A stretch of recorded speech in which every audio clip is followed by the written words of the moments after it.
Get ready for a show that's wildly hilarious, a little bit spooky, and completely unforgettable. Beetlejuice, the musical, is taking the stage here in Fort Wayne in a standout performance, and I have a standout character who's going to bring major fashion and flair to all of the chaos. So joining me today is actress Bailey Frankenberg, who plays the iconic character of Delia. Hey there, Bailey. Hi, thank you so much for having me. Yes. Well, I'm so thrilled to chat with you, and it's so exciting that you will be joining us in Fort Wayne for this two-night show happening at the end of this month on April 21st and 22nd. Let's start off by just informing people about Beetlejuice. In case they haven't seen it on stage, what can they expect? Oh, absolutely. So it's based upon the 1988 film that a lot of us are very familiar with. We have all the characters of Beetlejuice. We follow Lydia. We have Adam and Barbara Maitland. I played the role that was made famous originally by Catherine O'Hara. So it's a very massive honor for me to step into such big shoes. There's a couple little tweaks to the story that we've been able to take some liberties with in order to expand upon the world and expand upon the universe. But if you're a fan of the movie, I promise you'll be a fan of the musical. We have the types of fans that we have range from musical theater fans to people who are coming dressed up in full-on Michael Keaton, like Beetlejuice garb. It's amazing. The excitement that we get for this show is infectious. You can absolutely expect a couple of the original pieces of music from the film that we're really familiar with.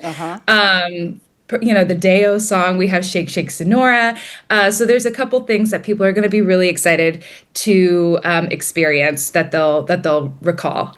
I love that. Okay, so I want to know a little bit more about you and your acting background, because I know this is not your first tour. This is not your first Broadway show. You've been in several. So give us a little bit of history about your background. Oh, yes. So I just recently got off being on the Peter Pan National Tour. I was very honored to be a swing for the first year on that. That's somebody who covers multiple roles. I was also a captain, so I was keeping the artistic integrity alive of all the movement in the show, from the dancing to the flying to the fighting. Wow. That also included teaching new cast members all of those elements of our production, which was really exciting. And then I was honored to step into the final 6 months of our tour full time as Tiger Lily. And I was able to represent my tribe, Cherokee Nation, in doing that, which was a big honor for me. Yeah. And I live mostly in New York City, and just very happy and excited that I get to live this life telling stories. I know, that sounds so exciting. And that being a swing is so crucial. And I don't think people really understand that you have to know so many characters to be able to fill in instantly if someone, calls out. So how do you really prepare for roles like this one in particular? Because I know that your character is very high energy. It's a physical role. So how do you prepare to have that, to bring that liveness to the stage every night? Oh, yes. I feel with Delia in particular, because there's so much of this character that I feel like I'm really bringing a lot of myself to. Like I'm kind of just like turning the faucet on my own personality and sense of humor, like up to, a 10. Yeah. And so it's fun to sort of lean into the technique that I've learned throughout my training of how, especially on the days where you're tired, like how do you still make sure that you're doing your job and telling your story?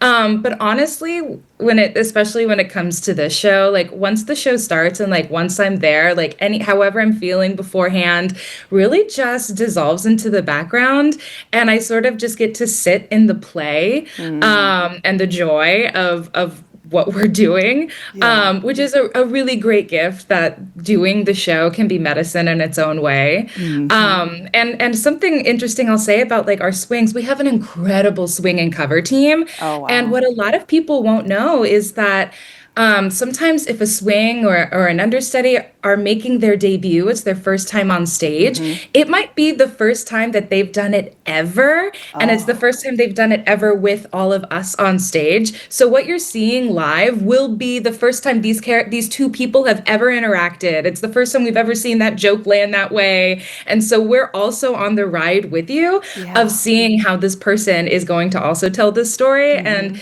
like what our swings and covers are able to pull off and do, especially for this show, is amazing. Like Yes. I cannot rave about them enough. Yes. Oh, that sounds so fun. Just being in that energy and you all just bringing your own personalities and work ethic to the show. I'm sure that's so exciting. Do you have a particular scene or moment in this musical that really stands out that's your favorite? Yes, it's the opening of Act Two, where there are. I don't want to give away too much, but I Okay. will say that there are a riddle of characters on stage. We have a bunch of like Beetlejuices, and it's all of our ensemble, and they get to be their own version of sort of this like creature animated Beetlejuice. Okay. And everyone has their own flair about how they do it. But the talent of this cast is like it blows my mind, and everyone's ability to do character work and movement and dancing, it's my favorite thing to see in the show. There's acrobats happening. There are these like people get their arms ripped off. Like it's wild. Like it's so much fun. But the first time I ever saw it, I was verbalizing. I was gasping. I was like, "Oh my God." And I got to see all my friends do this, and seeing them do it every night is just like I'm still blown away, and I've seen the show 100 times. Yeah. Well, that is exciting, and we're super excited to welcome you to Fort Wayne for this show. What do you want for the Fort Wayne audience to take away from the show when they leave? How do you want for them to feel? Yeah, I know that we're doing Beetlejuice, and a lot of people might come in with this like preconceived idea of like, okay, it's a Michael Keaton demon thing. Like, what really is this? Right. But something that that really gets me about this show is that there really is so much heart, and we really lean into what makes grief real, and there's a lot of themes about grief and death, which then parallel with how much we are able to celebrate life. And I think that there are a lot of things that we can really, really relate to in this, that we're all here on this experience together on Earth and living life, and we Yeah. don't know what happens after death necessarily. And so I think being able to really get to our heartstrings with celebrating life Yeah. That is beautiful. Well, thank you and so much. laughing with some demons at the same time. Right. Having quite the entertainment of the show on stage, for We sure. got it all. Good. Well, we're so excited to see you later this month. Thank you so much for taking time to speak with me this morning. Absolutely. We're so excited to come to Fort Wayne. Okay, thank you. And if you would like more information about Beetlejuice the musical, you can get your tickets now by visiting the Embassy Theater online or by going to the Star box office. Again, it's taking place on April 21st and 22nd. And I'll see you after the break.